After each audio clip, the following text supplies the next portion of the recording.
Hello, welcome back to our channel, Favy Inspirational Hub. You can subscribe, like, share, comment, and turn on your notification bell so that you will get updated.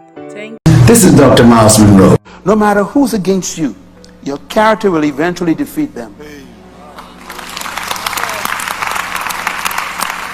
Your convictions will always outlive your enemies. And that's what leadership is about. Don't worry about those who are against you now.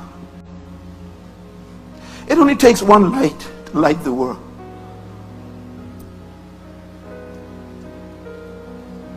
You can't do something. Look at this van. This is leadership. You don't get your rewards in the beginning. This is leadership.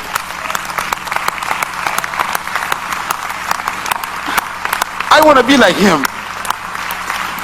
I want to be willing to say, I'll go to prison for my people.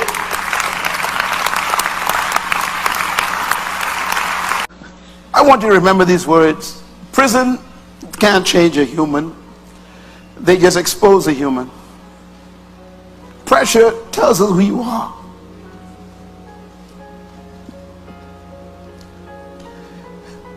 People become leaders when they make the decision not to sacrifice their principles on the altar of convenience and compromise.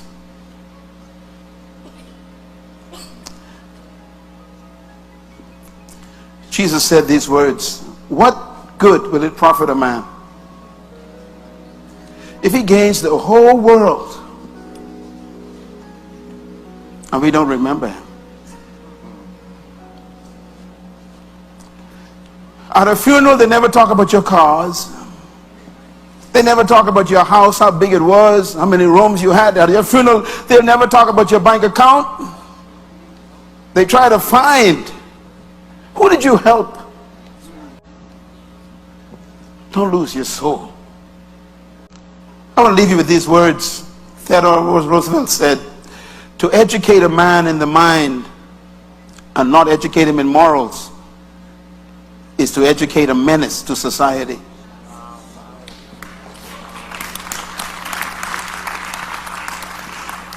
That describes the Bahamas pretty much. We educate our people. I'm going to quote this again because it's written by a United States president, and I want the Americans to hear this again. Theodore Roosevelt says, "If you educate a man in the mind but not in morals, you are educating a menace to society." They began to take God out of schools, out of the textbooks, out of the assembly line, out of the community, out of courts, out of government, and they still want a moral community. Stop following America in everything. Matter of fact, I want to agitate that the Bahamas government education department would renew its commitment to religious education in every school, and would pay those teachers a lot of money to teach our children the 10 Commandments again. Thou shalt not steal, thou shalt not kill, thou shalt not covet your neighbor's tennis shoes. We need our kids to be morally educated, not just to get jobs.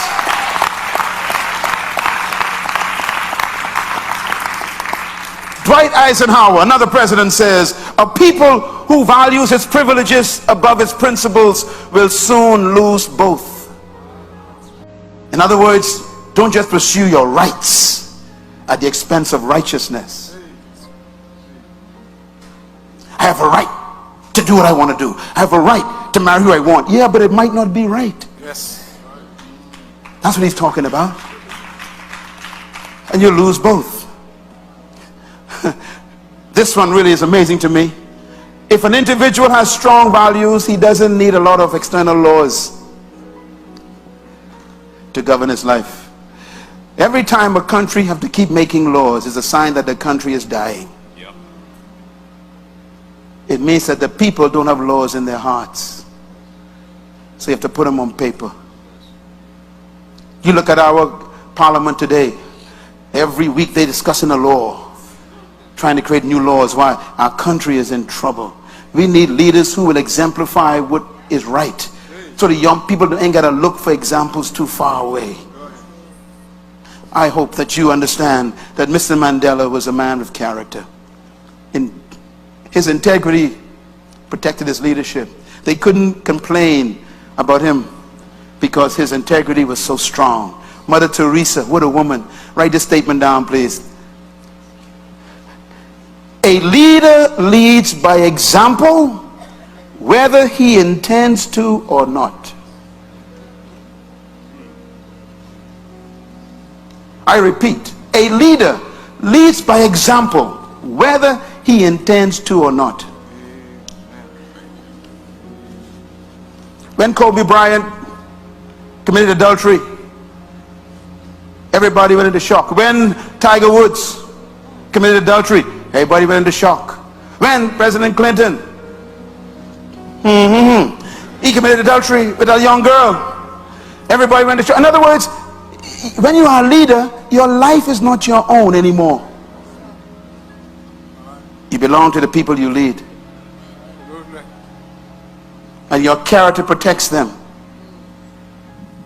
Mr. Mandela knew that when the government of South Africa offered him freedom, personally they offered him freedom, and they said, if you stop agitating against the government, we would give you freedom today. His response was, I am staying in prison because as long as my people are not free, I don't deserve to be free. In other words, I must lead by example. Your policies are their prison, and these bars are mine. We are both in prison. Stop looking out for yourself, leader. Look out for the people. Ladies and gentlemen, this day is a very special day. Character gives you credibility. It gives you force and trust. Character also gives you legitimacy. People believe in you when you have character. They believe that you have integrity and they trust you. They give their lives for you. Here's a picture of Mahatma Gandhi, 90 pounds, sitting in a prison, starving himself to death because 750 million people were imprisoned by British colonialism. He said to the government of Great Britain, I will not eat another morsel of food until my people are free.